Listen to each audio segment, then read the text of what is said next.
اور مومنو یہ نہ سمجھنا کہ یہ ظالم جو کام کر رہے ہیں اللہ ان سے بے خبر ہے، وہ ان کو اس دن تک مہلت دے رہا ہے جبکہ دہشت کے سبب آنکھیں پھٹی کی پھٹی رہ جائیں گی اور لوگ سر اٹھائے ہوئے میدان قیامت کی طرف دوڑ رہے ہوں گے، ان کی نگاہیں خود اپنی طرف لوٹ نہ سکیں گی اور ان کے دل مارے خوف کے ہوا ہو رہے ہوں گے۔ اور اس وقت کو یاد کرو جب تمہارے پروردگار نے یہود کو آگاہ کر دیا تھا کہ وہ ان پر قیامت تک ایسے شخص کو مسلط رکھے گا جو ان کو بری بری تکلیفیں دیتا رہے۔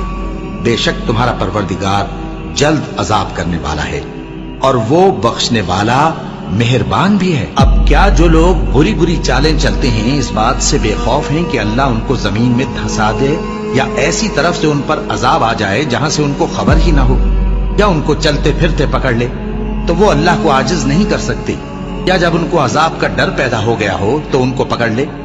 بے شک تمہارا پروردگار بہت شفقت کرنے والا ہے، مہربان ہے۔ کیا وہ لوگ جو برے کام کرتے ہیں یہ سمجھے ہوئے ہیں کہ یہ ہمارے قابو سے نکل جائیں گے؟ جو فیصلہ یہ کرتے ہیں برا ہے۔ یہ لوگ اپنی تدبیروں میں لگ رہے ہیں اور میں اپنی تدبیر کر رہا ہوں، اور میں ان کو مہلت دیے جاتا ہوں، میری تدبیر بڑی مضبوط ہے۔